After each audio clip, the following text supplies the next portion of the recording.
the network for the AV industry. What are you listening to? This is AV. This is AVNation. This is AVNation. This is AVWeek, episode 159, recorded Friday, September 5th, 2014. If it's not on Netflix, ready. AVWeek. Performing scan. Week. Online. This is AVWeek.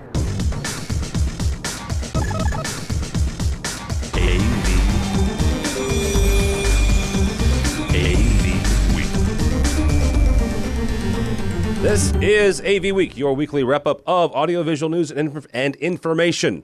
Easy for me to say on a Friday afternoon.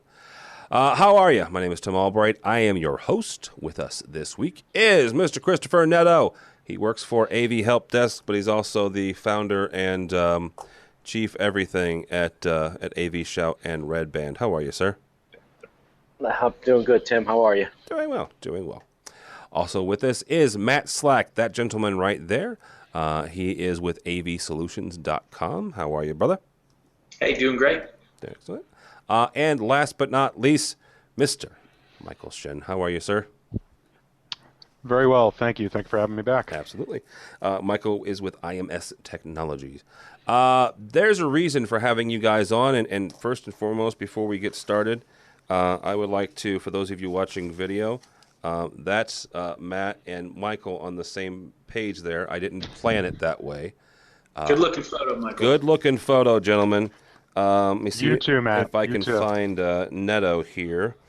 I'm in the back page. You're not in the back page. Above the want ads and the classifieds. There's a rag in St. Louis called the Riverfront Times, and the back page has a totally different meaning. There's Mr. Netto and a bunch of other folks.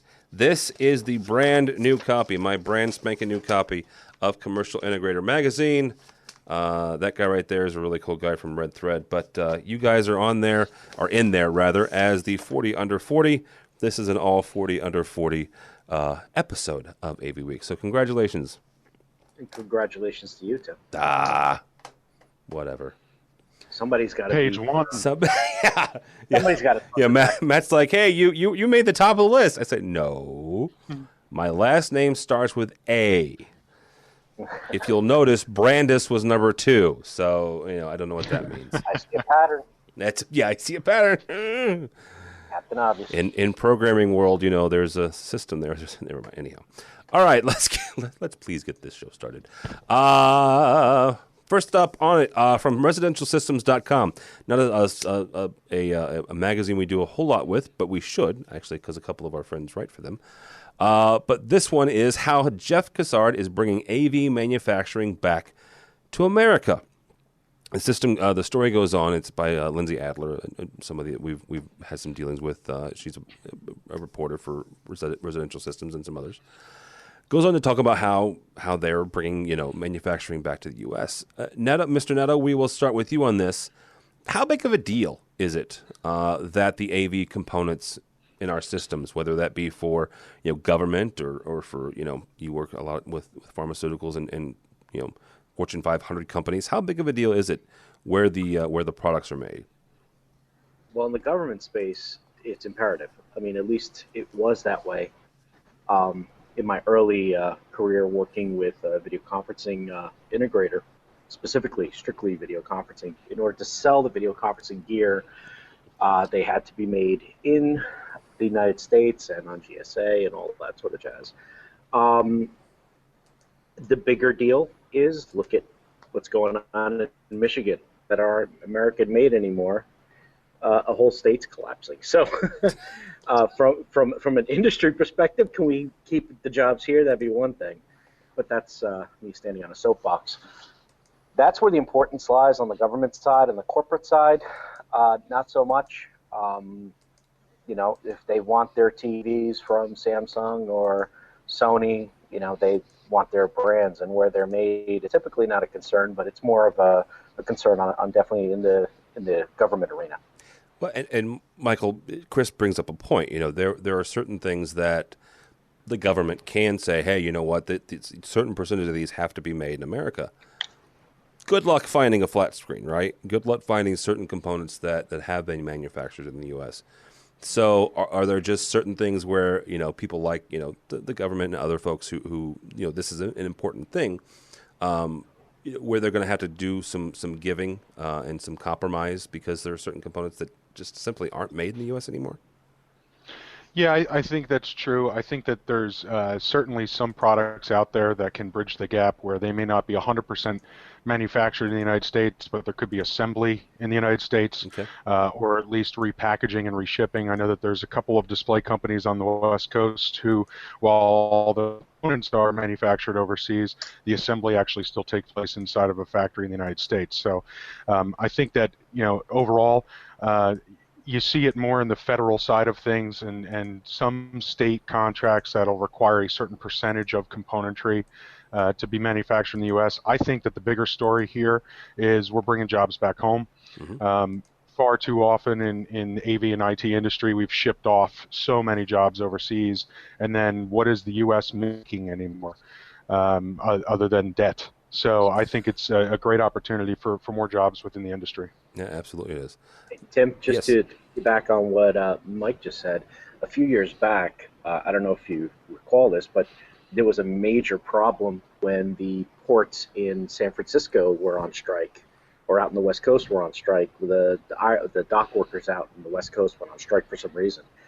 You could not get a plasma screen because everything that was needed to assemble that plasma screen was coming over from the other side of the world. Yeah. So, even stuff that's done in here, it wasn't being made in here. The glass, I think, was what they were looking for at the time. So having something built in the United States, truly manufactured in the United States, would be nice. I mean, when you're talking about government contracts that are looking for stuff that needs to be here by this certain date, because whatever the sensitivity of, why they're getting it done, it'd be nice to have something ready in-house, for lack of a better analogy. But if you have something in-house that could be shipped out soon or quicker, that'd be great. Yeah. So two other Absolutely, good point. Go ahead, Matt. two other points that I think are really important. So one, I think coming back to the U.S. is kind of a misnomer, right? It's a good headline, but there are a lot of manufacturers that still have either pieces, whole or in part, they're already made in the U.S., and which is why we've been able to continue to do business with the government. And then secondly, a really important point, looking at how AV and IT are so closely related, and really the AV world largely serves the IT community at this point for most of the industry. If you look at what the greatest concerns are for CIOs and IT, I mean, in the last week and a half, what major company hasn't been hacked? So we don't tend to look at security in AV the same way that I think IT looks at the security, which is all fine until our AV devices connect to their network. Yeah. And now we're essentially subject to the same security issues that the IT world is, and we have to pay attention to that. And that's where I think made in the USA, controlled in the USA becomes even more crucial. That's a very good point, actually. I hadn't thought of that. So, and just for the record, we have not been hacked. So, of course, we're not a major corporation. And I have no pictures of naked celebrities. So, just want to throw that out there. So, never mind. All right, moving on. From our friends over at Commercial Integrator, or who will, not Commercial, CE Pro, who we will see this time next week, actually. I guess slight programming note, if you're looking for us on the live stream next week, we won't be here. We will be in Denver at CEDIA, which is why I bring this up here. They are talking about, let's say it's the DIY market, right? It's the DIY control market. And Matt, we're going to kick it off with you because you're the smartest programmer on this very program. Are we should people like Crestron and AMX and some of the more pro manufacturers, let's call them, without getting anybody from Savant or Control4 calling me up and yelling at me, the more professional grade or professional slanted companies worry about this whole DIY, or should they just go and put all their chips in that basket and say, hey, yeah, groovy, we're all at residential? I mean, it comes down to it's a business level decision. Who are they selling to? Who are their buyers? How are their buyers able to sell those products? So, I mean, if you're going to go after the DIY market, that's fine. There's certainly plenty of models there. But if you're going to be the top end, the premium end of things, then there has to be some point at which there's some safety barrier between those two markets, which is why Crestron, I forget the date, but it was in the 90s. Their software used to be publicly available for anyone who owned their products or didn't even own their products, and they pulled it back. I mean, that's part of protecting a market that feeds their sales. Where I really think they're missing it right now, and I think the AV industry has an opportunity. The integration community is talking about the need for reoccurring revenue. And we have clients and users who are more and more putting information, data, sources, video, not on our laptops, not just on our phones, not just on a DVD, but it's in the cloud. And so the opportunity to build a small device that is control for an entire system and content feed for an entire system and put it behind a TV or above a projector is a killer opportunity. And then it can operate on a license-based model so that there's reoccurring revenue potentially for the manufacturer and for the AV companies. And it's consistent with the types of models that the IT community, because we're plugging this into their network, is accustomed to. And so I think that there's a big opportunity there in where we're getting our data and how we're presenting it within the systems. And as far as how do they work and who programs them, a really complex system is going to take a professional, and everything else is going to get simpler and become more DIY. All right, Mr. Netto. I'm not going to ask you for a counterpoint, but your feelings should Crestron be an AMX and the other ones be worried about DIY? No. Well, there you go. Never mind. Thank you. That is the shortest answer you have ever given in the history of being on this show. Well, it's grassroots. It's the way my head thinks is if you're going to have these DIYs, you're not just targeting the guy who owns the home that wants to do this. DIY also goes into the young kids, and the young kids are the future of our industry. Give them the DIY, give them the Tinker Toys, give them the old Radio Shack electronics type things to play with, and eventually they'll work their way and they'll get into our industry and become, actual programmers as opposed to just, DIY hacks. Now, nothing against DIY, because what they're doing is they're the ones that are pushing the envelope on a lot of different things. They want to connect your refrigerator to your car and into your air conditioning system at home. They'll think out of the box. So I don't see anything wrong with DIY. I don't think Crestron has anything to fear. And to be honest with you, look at the IT industry. They bring in, all these people from from the Kickstarters to the guys that sit at hackathons and just try to break things because that's how they fix things. So I don't see anything wrong with DIY, and I don't think they have nothing to fear. All right, Mr. Mike Shinn, you get the last word on this. Where should the pro control guys and gals be standing on DIY?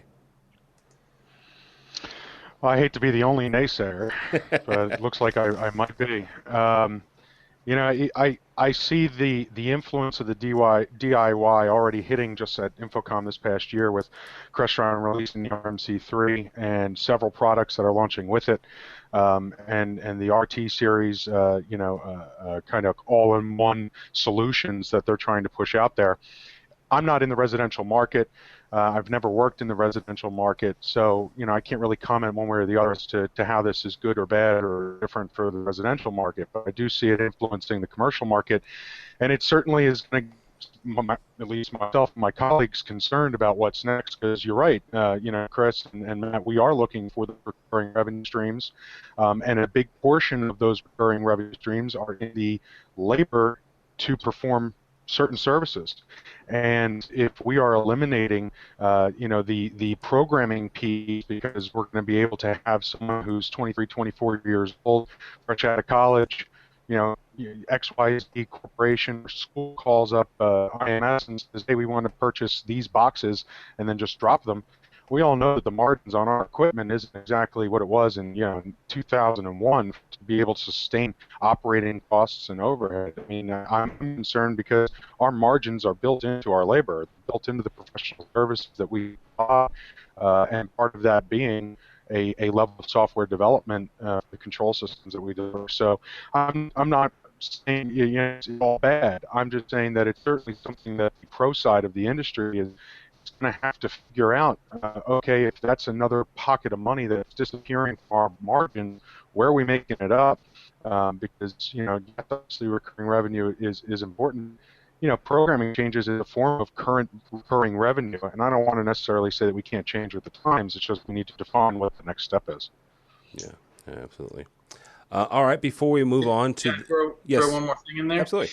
So I think the key question, too, is what are we programming? Because, I mean, if you look at the practical side of if we're programming in a new display, that's retarded, right? I mean, every one of us right now is on a computer.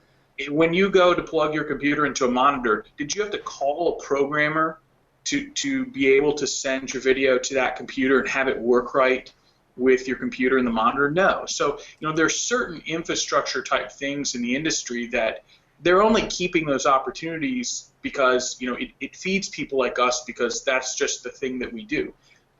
It's not going to work. As the younger generation comes up, they're not going to put up with it. They're just going to stop using those cumbersome backwards things. So, I really agree with Michael that, there's a space where programming is going to matter, and there's a space where it doesn't. And those who are going to specialize in the spaces where it's providing value are good. And those who are still focused on just, ho-hum, I'll build your AV system with X amount of programming, I think we're already in the middle of that transition, and it's going to happen more quickly than we may expect it as an industry. Do you think, though, that that's for more the consumer end user direct sales, and not maybe the larger systems like the multi-purpose rooms, the banquet halls, the divisible rooms, stuff like that, or is it going that way as well for them? I think it's both because, you're doing – so we only do commercial spaces, primarily conference rooms, whatever size, shape it takes on. And, again, we're dealing with IT, and IT is always working under two constraints. They don't have money. They don't have time. So having to call a programmer to get a minor change done doesn't work and support and provide value to the IT community. So what do? They're going to look for workarounds. So maybe for different motivations, but ultimately to the same outcome, I think the DIY and the commercial community are headed to the similar places quickly. Yeah, well, to add to that, I've not seen many commercial jobs just come with from an out-of-the-box system. I mean, aside from what Crestron and Extron package together in these, what they call a DIY, classroom systems where it's plug and play with your speakers and your panels and stuff like that, still involves a bit of programming knowledge to get it up and running. I've seen it. I've been in the corporate side now, on site with corporate people. For the last 10 years. You're right. They're always looking for that off the shelf, out of the box, get it in there, because that's the IT mentality. Computers at one point were a serious piece of hardware. Now laptops and the way, you go in with a computer problem, they pull out the hard drive, replace the shell, and you're back up and running. This is an argument that's been had in various circles. I mean, most recently in a couple articles that I was reading, where it's like, where is the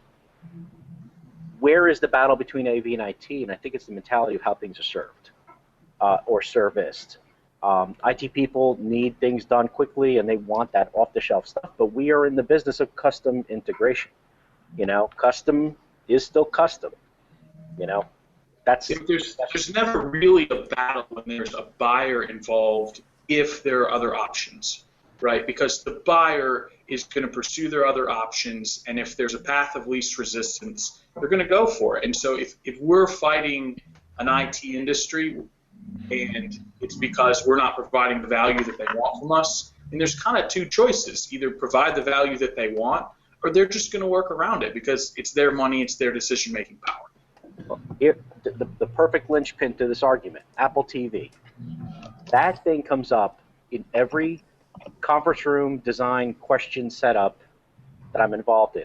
And everywhere it comes up, there's always that same argument. We'd love to have it, but you can't have it because you still need to support it and allow people and user access. And that's why, we're seeing such a, the wireless display market booming in the commercial side of the business with Barco, with Crestron, with Christie and all that. Is they want that feature, but Apple TV doesn't provide the security that they need on a corporate setting. So, every time there's that battle of, well, we want the convenience of an Apple TV, which they know how to do and plug in at home.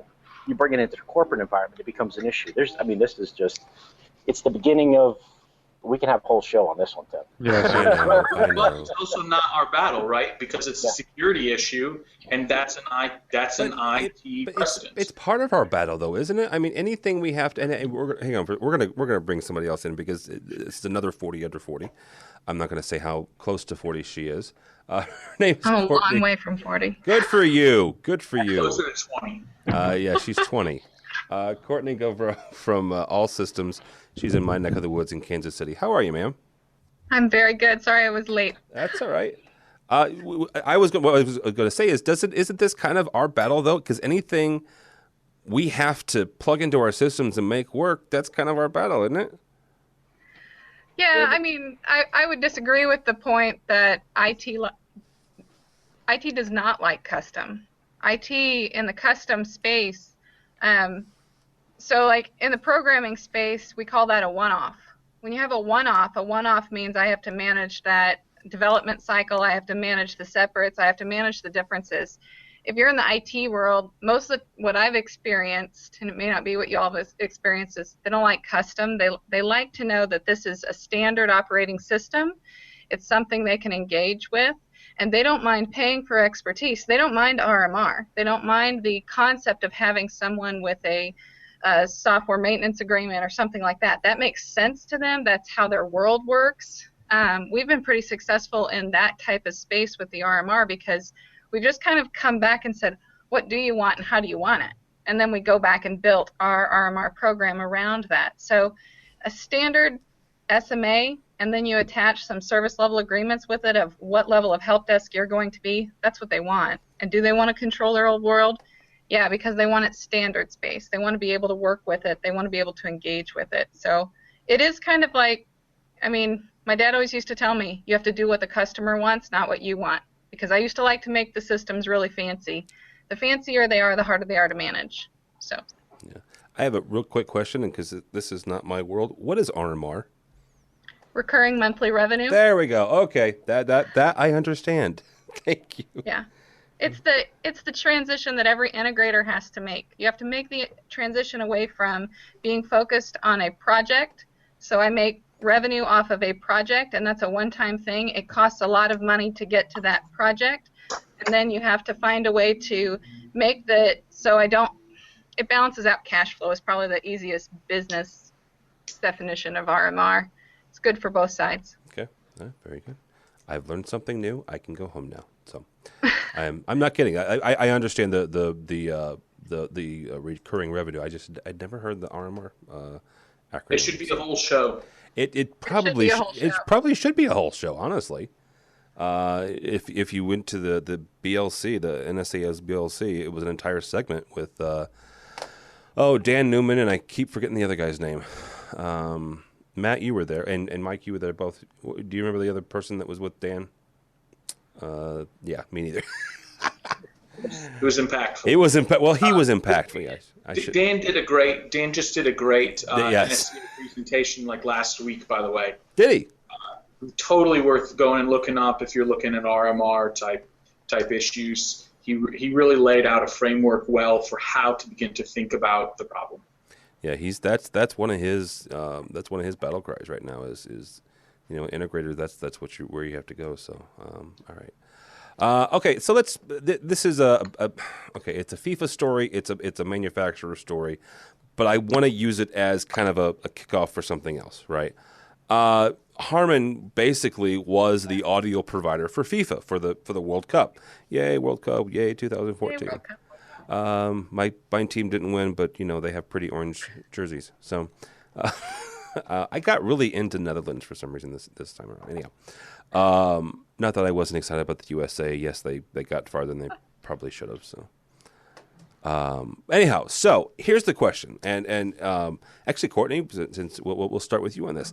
This was a huge deal, right? I mean, the fact that Harman was like, this was not some small thing. They got this huge, massive contract, and it involved lots of, obviously, worker hours and, talking with consultants and talking with designers and stuff like that.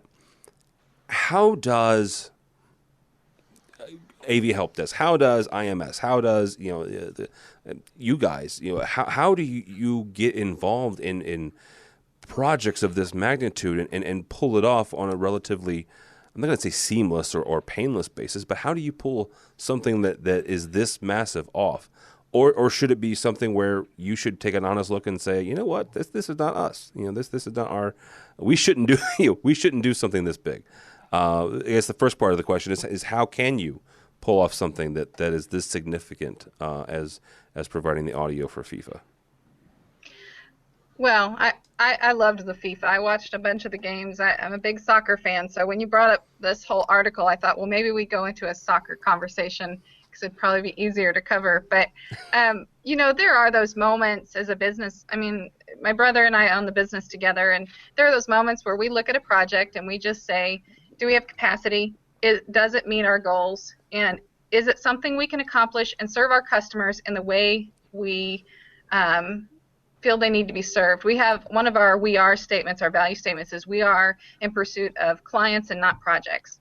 If this was just going to be a project, then we're not interested in doing it because I don't want to just install other people's stuff. I don't want to just be the integrator. I want to create a long-term client. It costs a lot of money to obtain the client, and long-term I should own that client. Own is a bad where I should be able to partner with that client going forward. Can I get that to that RMR stream? The second aspect of that is from a business owner's perspective, I look at it as, is it a marketing opportunity? And clearly this was a marketing opportunity, though I never saw Harman one time in any of the games I watched, and I watched a lot. So from an end user perspective, I didn't see it, but from an industry perspective, it probably was a good thing. But I would have never done a project of that scale. That's not our thing. And here's the thing: I agree with you because I watched a fair amount myself. I don't think I ever saw, the brand name of the speaker or the other places where Harman was. So, very good points, Mr. Shinn. When it comes to IMS, where how do you guys decide where your limits are, or how do you evaluate projects? Well, we do a little bit of both, actually, both of what you were talking about, Tim. We do a little bit of the, we're going to have to take a pass on this, but we can refer you to, somebody else in the industry who's experienced in doing this and is very successful at doing this. And we've done that on several occasions. Yet at the same time, it's a rather poignant question for me because we are in the middle of a very large installation that's very technical. Not necessarily just large in terms of scope with number of spaces or what have you, just the amount of equipment that is going into one particular space.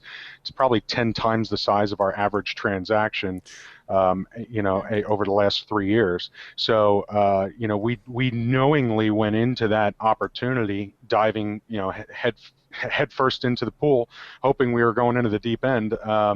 And the way that we the approach was strategically we needed to partner with some independents who knew this space, who knew that particular type of product, called the manufacturers and got them to refer the experts, and we brought them in underneath the contract and made sure that we allocated for that cost and justified to the customer why we wanted to bring those individuals in. There was no a smoke and mirrors game with our customer about whether or not we had done this before. We told them, we've done smaller versions of what they want to do, just not to the scale. we think we're capable of it, engineering-wise, certainly capable of it, project management-wise, sure. Whether we had technical talent able to configure, program, and deploy was something that we didn't feel 100% comfortable, but we had, thankfully, the relationships with the manufacturers and with third-party contractors to be able to pull it off. And it turned out to be something very, very sweet that we're looking to market, we're looking to put out there as a crown jewel, and we've now taken that first step. And I used it for my team as a learning experience, and so many of our technicians now have learned so much from these other parties that now we'll feel that much more comfortable when the next opportunity comes available. All right, Mr. Slack, woohoo for third-party providers. I'm chuckling because Matt and I are both those people. We both have independent programming houses. So when it comes to, let's say that Mr. Shinn comes to you and say, okay, dude, here's this project. How do you assess that and make sure that you guys are the right ones for it? Well, I love his take on honesty is the best policy. Basically, being forthright is really crucial.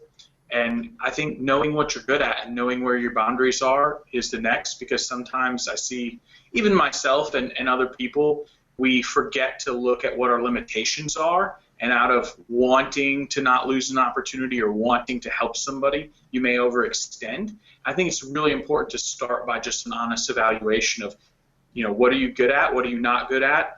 Are there people you can partner with? And once you've kind of assessed the situation more objectively with your team and key stakeholders involved, then you make the call that you need to make, and you be honest with the customer about what's going on and what the options are. There are a lot of big opportunities out there, but I think just in media and in life, sometimes those grandiose, David slays the giant kind of stories cause us to think more emotionally about the situation rather than objectively. And I would just recommend resources. The manifesto, the Checklist Manifesto is an excellent book that kind of talks through how really large undertakings are planned and ordered to be successful. It's a great read when you're looking at something that's larger than what you're accustomed to help you think thoughts that you might otherwise miss in the emotional response. Okay, Chris, you're in your day job with AV Help Desk. How would you? I mean, because you have a little different setup, right? I mean, you're technically the consultant for one main client at a time, right?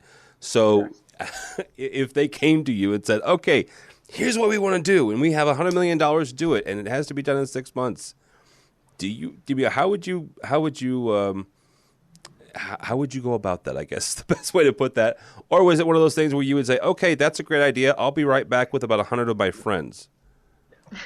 After that gets dropped on my lap, a project like this, there's no way I can't not be emotionally attached to it, because I would be all about the #1 most viewed sporting event in the world. That whole part of it would just be way too enticing for my head, because though I have a technical side, there's a side of me that's the marketing side going, oh my God, can we, should we? Until I get down to the nitty gritty and you start seeing it's 7 stadiums and they award the project X amount of years ahead of time. And once you start adding in all the factors of construction people that you can't control their schedules, and there's 7 stadiums being built at once in another country, reality will start setting in that, okay, fine, I speak Portuguese, I can go there, I can go, yes. I'm going to have to go live there, lose everything I have here, but I will try my hardest to get it done. You're the only one of the 5 of us that could say that, by the way. So I that emotional side of me is going to just tearing apart of the fact that I shouldn't be touching it, don't do it. And I've had conversations with people, like our friends at Harman, at these companies, and it's not for everybody, this type of project. This type of project, in conversations I've had with one of our favorite guests, you start at the minor league systems, I guess, with this. You go to do the high school ballpark. You go to do your community college football stadium, and you work your way up. I don't see, the jumping off the diving board into the into the deep end with freezing cold water for just about everybody on this one. So at some points, your common sense will settle. And you're right. All the business process, the business ideas come into it, and you start thinking maybe I can go after resources, and that's something that our industry, with the freelancers and outside providers and stuff like that. Yeah, we have that ability, and that will start creeping into maybe we can do it. And the thought process is excruciating. I think this is a 2-week, sit down with the whole team and can we do it? Is it a reality? Calling manufacturers, can we do this? How can we do this? How can we guarantee this to happen? There's no way I can't be emotionally charged about something like this. You want to give it to me now? I'll do it right now. Well, no, there is apparently a soccer match in Kuwait still happening. Not for very long. Not Kuwait. Doha is the next World Cup, and they're in all sorts of little problems right now. See, I heard that if Kuwait, if they nixed it from Kuwait, that the U.S. was for some reason going to get it. So they're always the fallback. But in speaking with somebody who was in Doha for a fair amount of time, our friend Bill. Bill was over there working on a government contract for 12, 13 months. He actually saw the process of the stadiums being built in the frenzy, and there is no infrastructure in that country, and they're building soccer stadiums. He says the walls are not straight, but they're going up. This is what scares me to death. It's like you look at the way they build and how they build, and it's not the same construction practices we have here. He's looking at concrete structures being held up by like 2x4s as they build up. I'm like, oh my God, dude. Chris, sounds like you need to get out there to do the audio system, and you just need to bring somebody that can translate from Portuguese to Arabic. Yes. I would definitely be thrown out of the country within 5 minutes. Not the way I can handle the pressure like that. No. Yeah. He should not go there. I'll just put it that way. All right, let's move on before we. Northeast mentality doesn't work very well overseas. Or down. Yeah, Chris would never be confused with an ambassador. Let's just put it that way. All right. That's the Jersey in him. That's the Jersey. Well, I was going to say that, but all right. Okay, so here's this crazy thing, right? One thing that CE Pro has gotten really good at the last 6 months or a year is finding these crazy patents. And they dissected one for ping, which you don't know what that is. Crestron has this new thing called ping. Nobody really knows what it is until CEDIA next week. I don't even know if anybody knows what the logo is. But here's another one. It's a new Crestron patent using, get this, photovoltaic shade material for powering motorized shades. Now, I saw that and I'm like, are you kidding me? And then it started hitting me. There's this thing called LEED, right? And most likely, every one of us, and including you, Matt, you and I have still had to mess around with LEED. LEED certification is the Green Building Council for the U.S., and if you get so many points and stuff like this. After I saw that, or after I read that and read more about that, this is freaking genius if this really happens, right? Because of the power saving and this, that, and the other, and shades are involved in daylight harvesting and some other stuff. But you've also got a power supply built in. Chris, are there any drawbacks or any gotchas maybe, or is this maybe just something that good old Mr. Feldstein drew up before he retired? Is this one of these things that may or may not happen? Well, tinkerers must tink, and yes, he's a tinkerer. He's a tinkerer. So to come up with this sort of an idea, I think it's great. Why didn't I think of it? But at the same time that I saw this patent in the same week, you send me this link, I'm reading this, and I go to one of my websites that I like to grab some, far-reaching science ideas, and there's a company that's also working on adding those solar I don't even know how to pronounce photovoltaic cells into glass to go right on the sides of office buildings. Oh, wow, yeah. I mean, harvesting, dude, that's genius. Can it work? I'm sure it probably can. Is it going to be expensive to figure out? Most likely. It would sell like hotcakes to a lot of these businesses. I mean, they're lining garage spaces now, not garage spaces, but outdoor parking areas with the solar cells, and they're harvesting as much as they can, and they're seeing returns on that. I see nothing wrong with that. I think it's a great idea. I just want to see it happen. Yeah. It's not going to be at CD next week, is it? You know what? I Well, probably put it past them. That's probably the ping. I don't know. That's right. That's ping. That's ping. We shouldn't say that because I'm actually going to see those folks next week, and they're just going to give me a hard time. Although they are the ones that called us out on the Ice Bucket Challenge, so I can give them a hard time back. Mr. Shinn, is this something that's viable for what I mentioned, the whole lead certification, or am I just shooting at points here? When I first read the article, I kind of laughed to myself, and I was like, "Whew! Thank God we are saving those 450 watts it takes to put the shades up in a room." But I'm serious. That was my immediate response. But then I started thinking about it. I'm like, oh well, okay, yes, it's going to get you the lead points, which I'm very familiar with. Any new construction project is always going for that lead certification to get tax breaks, to be able to promote themselves and market themselves as a green organization and a green space. So that is absolutely part of it. I think what is bigger here is if Crestron is able to harness this patent and develop the technology over time, they might be able to be a power source for other products than just the shades. They might be able to, channel that into other aspects of the system. Now you're really getting into some serious lead capabilities and returning that power back to other aspects of the system and building. Forget about just the shades. This is the small step for man, one big leap for mankind approach to really harnessing solar energy in a corporate environment that doesn't have really ugly panels all over somebody's roof or on the walls, and in the case of our Philadelphia Eagles here in Philadelphia, all over their stadium with wind turbines and everything as well. So, I think it definitely has some huge potential for product development going forward. All right, now Kourtney, you laughed at his joke, and it was the Eagles reference. It was the Eagles reference. No,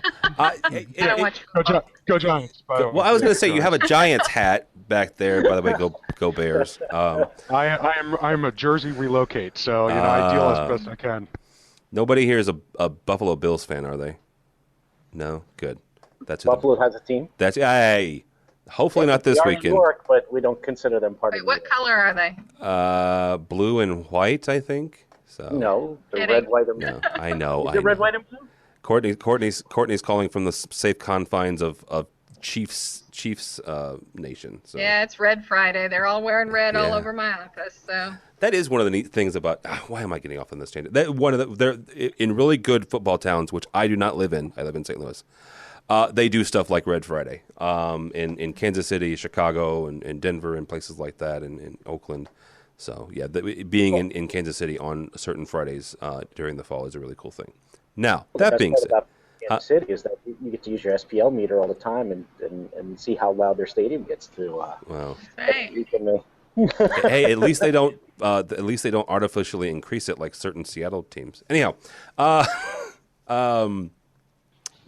Kourtney, photovoltaic shades. You laughed at Mike's joke, which he had a good point. It's not the voltage that you're saving is not a huge deal. So, is it more the viable thing for the lead, or is it just a silly little shade? Oh, I thought it was brilliant when I saw it. I thought it was funny. You all were kind of thinking it wasn't cool. I think it's brilliant. If you look at a building, and I mean, just from a construction standpoint, to retrofit a building, I assume would be very expensive with the panels. If you could put it into the shade, and I didn't have to run a cable to the shade, and it could be controlled, I think that's pretty cool. We have a hospital that actually controls their shades with the nurse call button. They have one of the buttons is changed and programmed, and they put the shades up and down with it. It's a huge thing in the hospitals because you have this whole patient experience aspect, and they're trying to make the patients happy. And heck, if I could power the shade. What I really thought was interesting from reading, I love to read patents. It's a sick addiction. But what I really think is interesting is the IP strategy behind it. I don't think very many systems integrators look at their ability to have an IP strategy. We see ourselves as tinkerers, people that are going and creating something new each time. We're doing something because the client helped us or asked for something and then we designed it. and we don't understand the real value of what we're doing from an IP strategy standpoint, and we've been driving down this path for a long time. I think a lot of times we say it back to our manufacturers and we say, hey, this would be cool if you could do this. And then the manufacturers go and write a patent, and they then own the patent and all of the royalties and subsidiaries and everything that goes along with it. But if you really think about us and our value to the industry, it's that we have our hands on things. We have the ability to put things together. And if you take something that's already created and use it in a unique fashion and a different format combined with something else, one of our patents uses a tractor fan and a box. I mean, it's very, I was like, this is patentable? And they're like, yes, and it's cool. So I think that the strategy behind having a patent is as important as what's being patented in this story. What else are they going to use it for? How are they going to gain value going forward? Those kind of things are what gets me excited. And I did think it was a very cool patent. I wanted one for my house. Well, yeah, obviously. Yeah, that'd be really cool.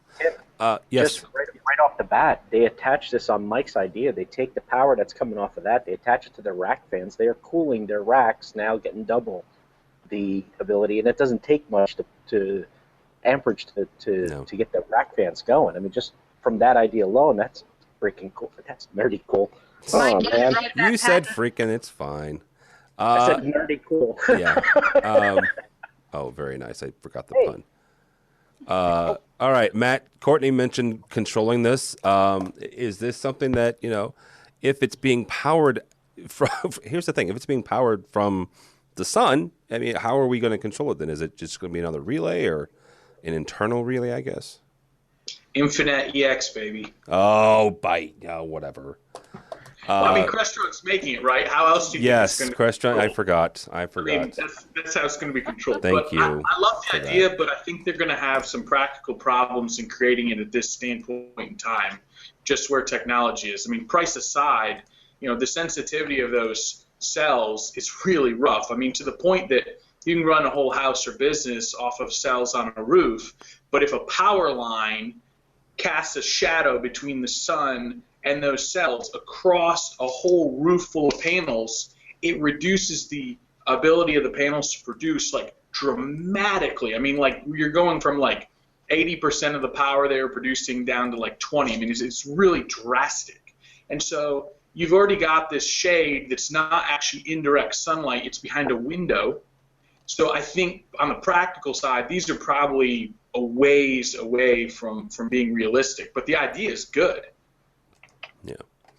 All right. One last story before I let you all go and enjoy at least most of our football weekend.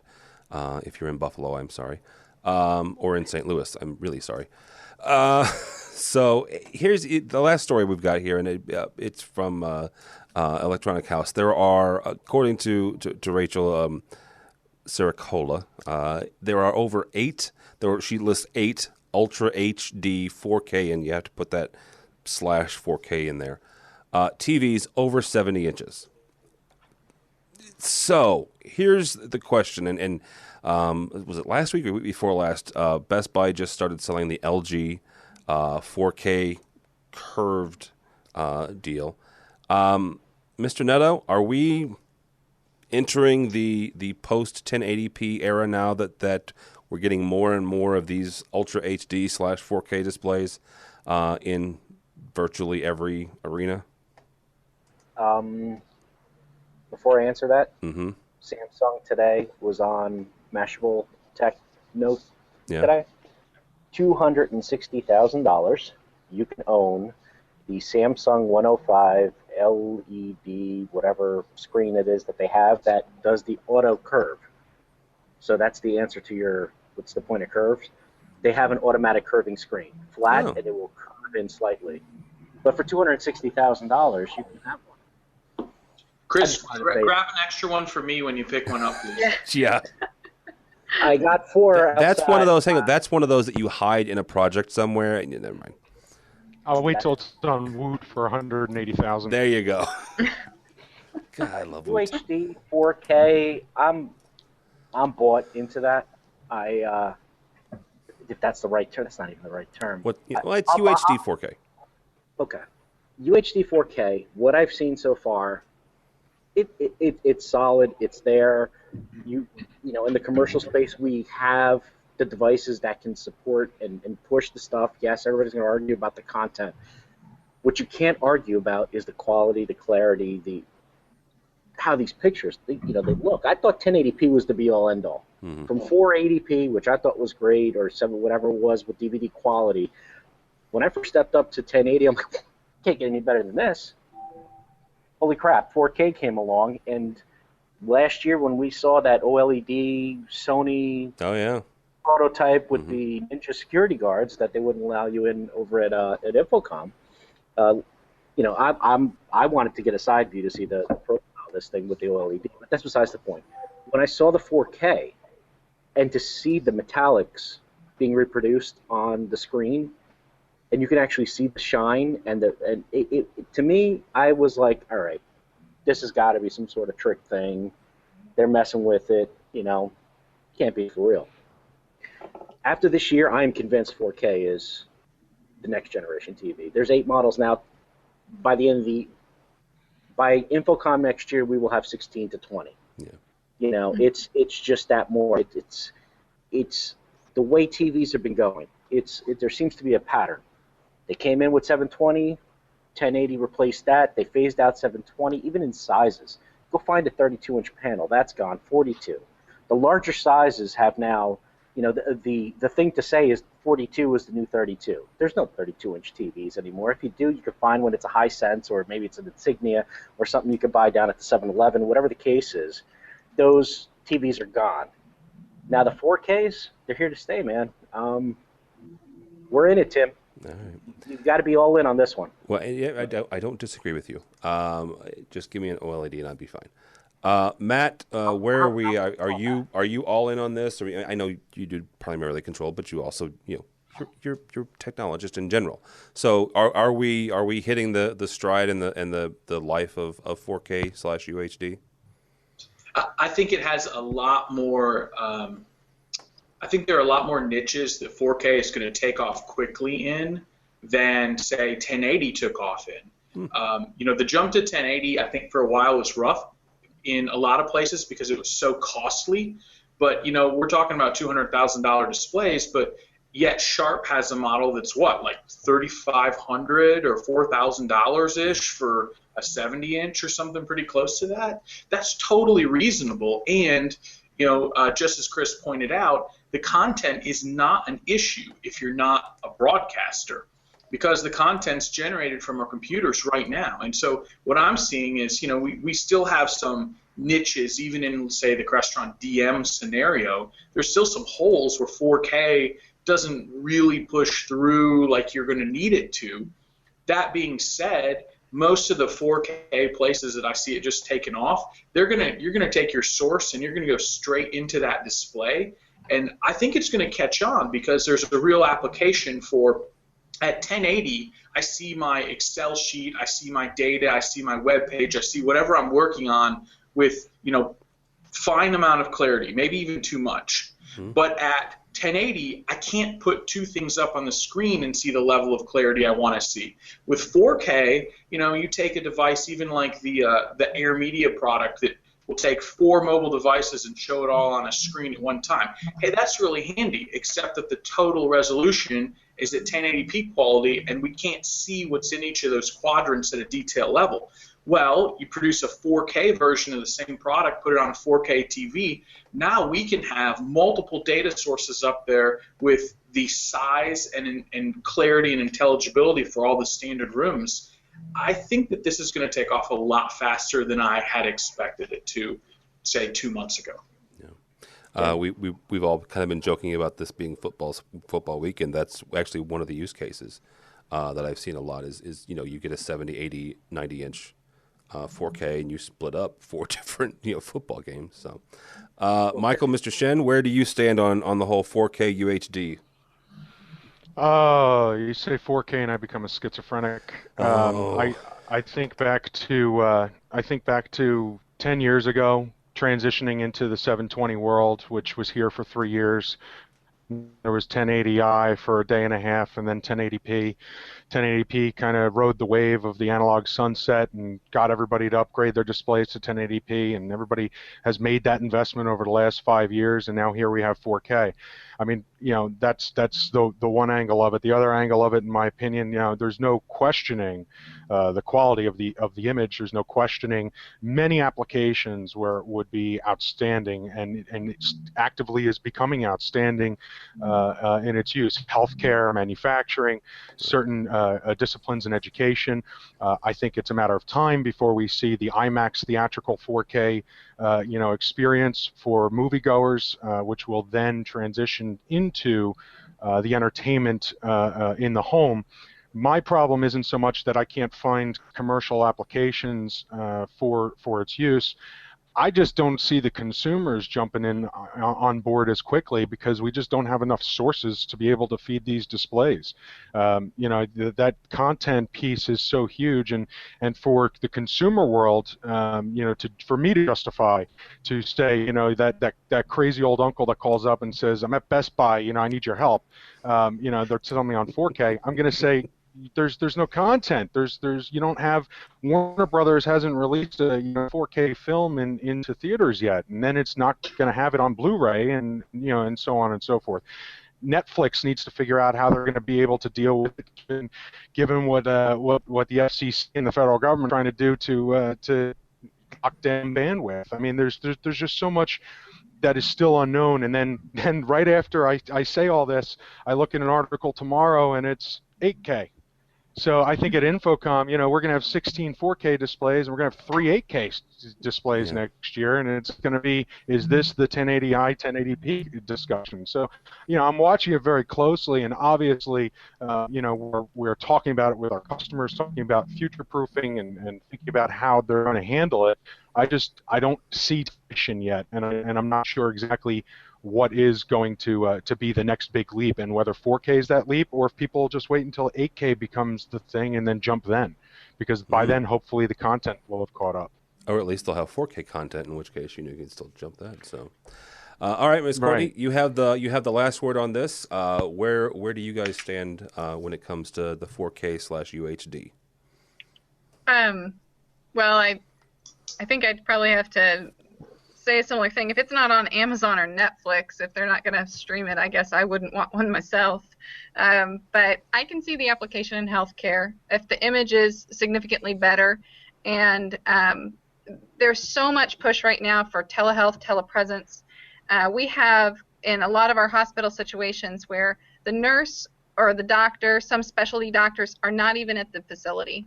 They're off-site in a remote location. We have health systems that are saying, I need to have the ability to get information to, I have one in town, I have to get information from 40 miles away to this location, because in the event of XYZ situation, I need to have the doctor and the nurse and this specialist look at all this information at the same time. So if it's really that type of clarity, then I can see that it would have some application there.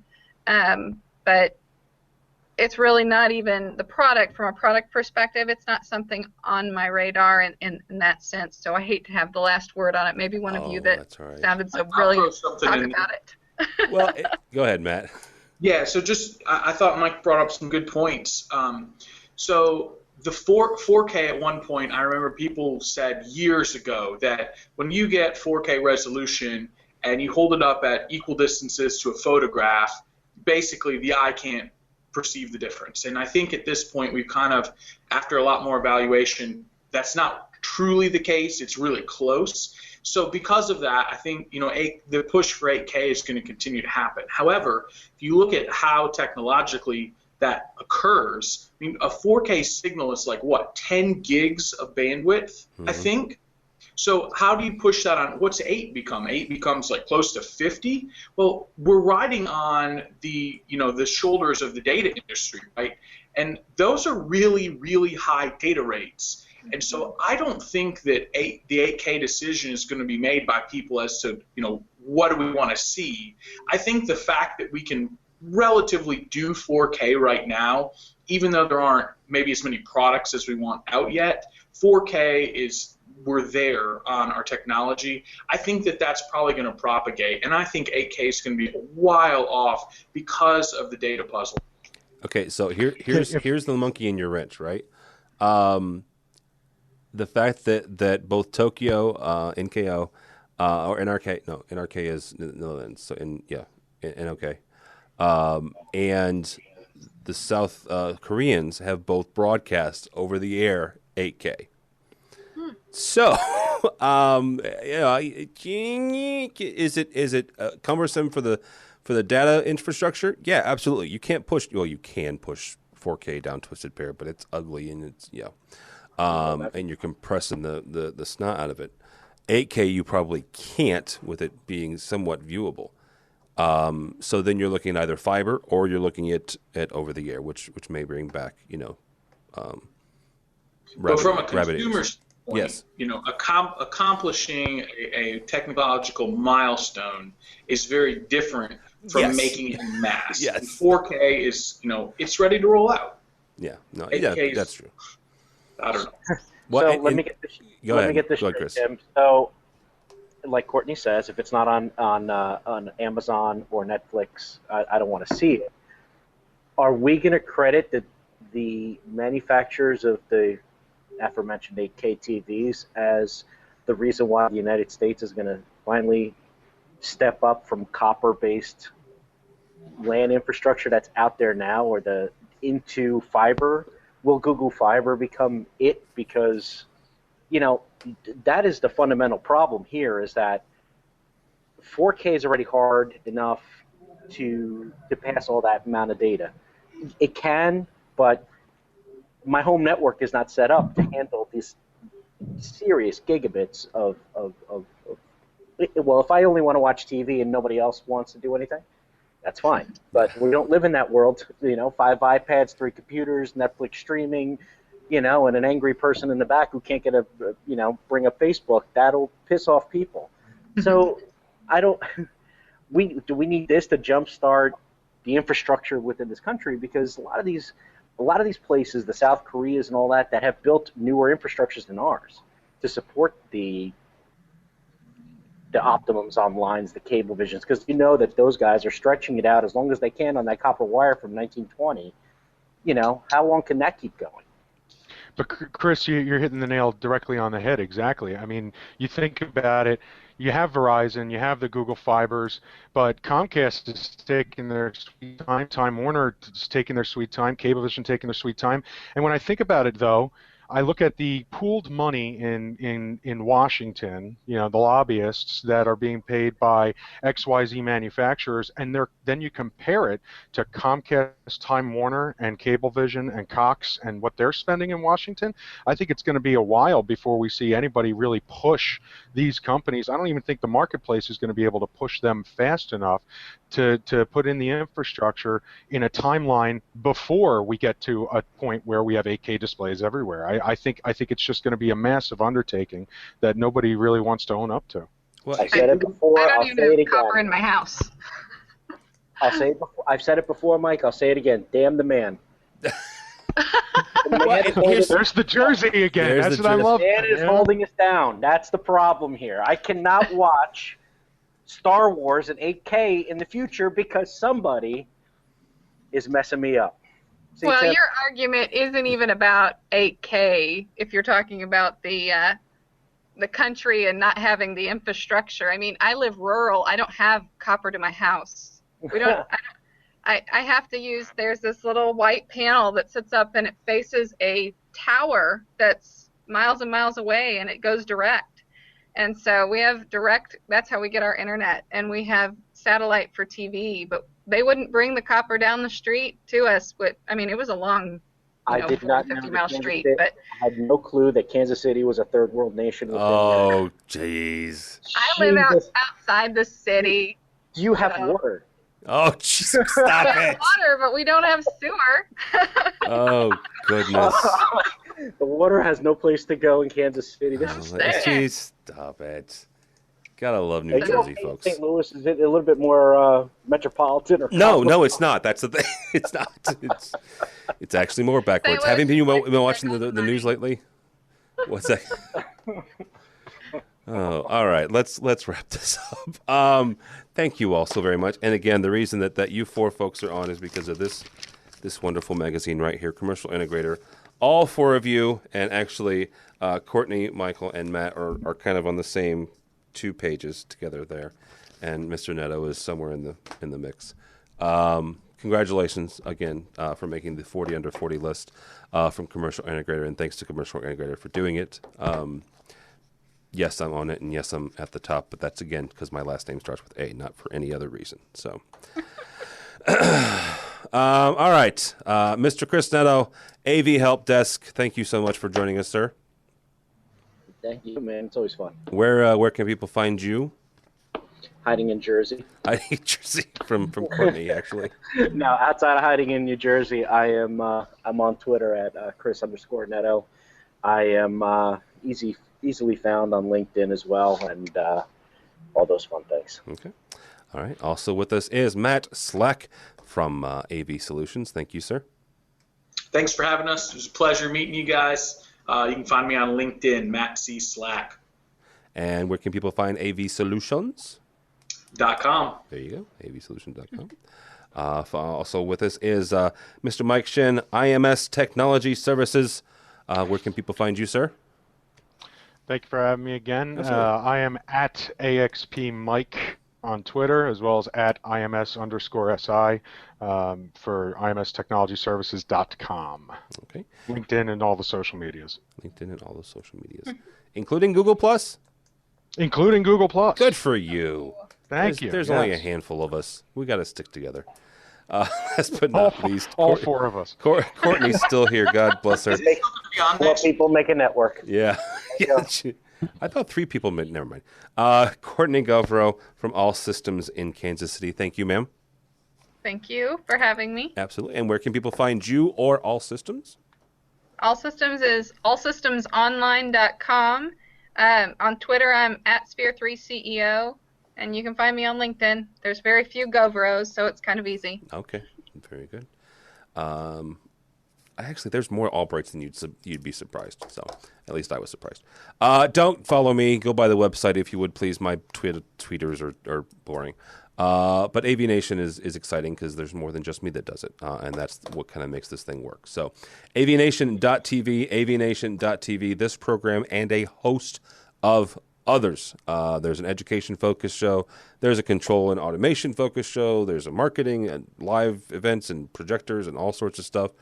We're getting more and more bloggers every day and week and month, so check that out if you would, please. AVNation.tv. AVNation.tv if you're in Cedia next week, or if you're listening to this next week, you're at Cedia this week, come by and say hi. We'll be at the Cedia booth at 1 o'clock Mountain doing this very show, and at 4 o'clock Mountain to 6 o'clock hosting the AV Tweeps Tweet Up. So thanks so much for watching. Thanks so much for listening. This has been AV Week.